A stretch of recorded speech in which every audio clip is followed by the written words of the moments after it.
Welcome back to Guided by Faith. I hope you had a super duper Merry Christmas and that you're still basking in the glow of how good it was. We've been doing episodes each day this week, but if you're just jumping back in, it's good to have you back. I am going to continue. I'm going to jump back into sharing a devotional time from the book that I just released. Maybe with your extra Christmas money, you might want to get a copy for yourself or somebody else. They probably are on Kindle for like 99 cents if you want just a Kindle version at this time. Or if you want a paperback like I'm showing in the camera here, those are $14.99 on Amazon. There's a link in the show notes. It's called Renewed, the 365-Day Christian Gratitude Journal, and there's a unique scripture and question for every day. And I thought this one, which is on day 12, is a really good one for the day after Christmas. This is from James chapter 1, verse 17. It says, "Every good gift and every perfect gift is from above." Every good gift and every perfect gift is from above, which means it's from God our Father. The question is this: choose one gift, big or small, that you've received lately, and reflect on how recognizing its source changes your appreciation. So let me say that again, and I'll pause so that you can do it. Choose one gift that you've received recently, which shouldn't be hard because, literally Christmas was yesterday.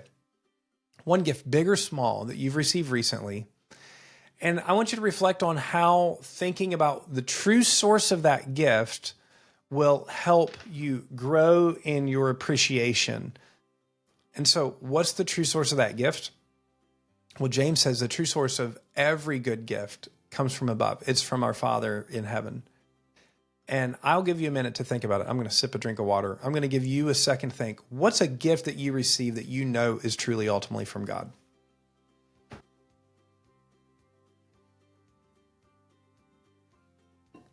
All right, I'm back from sipping my drink. And let me tell you about a gift that I recently received. The gift was actually an experience. I had a couple of days in a row just before Christmas. One of watching one of my sons get to play basketball with his school. And then the next day, my other son getting to lead praise and worship at our church as we did Christmas carols. And both of these things felt like an absolute gift because in both cases, I got to watch the fruit of my boys working hard at something, about having a passion and following through. And it's something that I've got to spend a little bit of time in my life doing with each of them.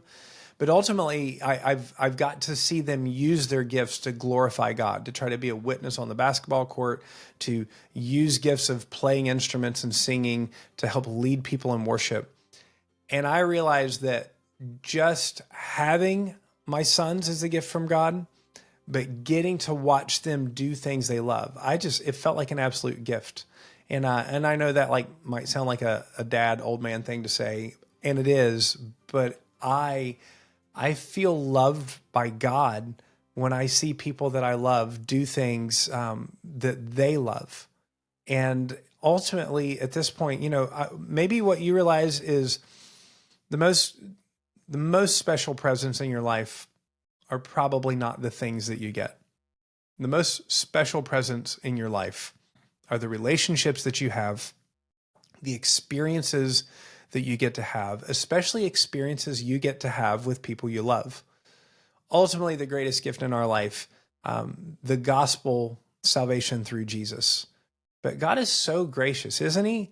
He could have just given us the gospel and that would have been enough. But he didn't stop there. He gives us life and breath and possessions and opportunities and relationships and experiences.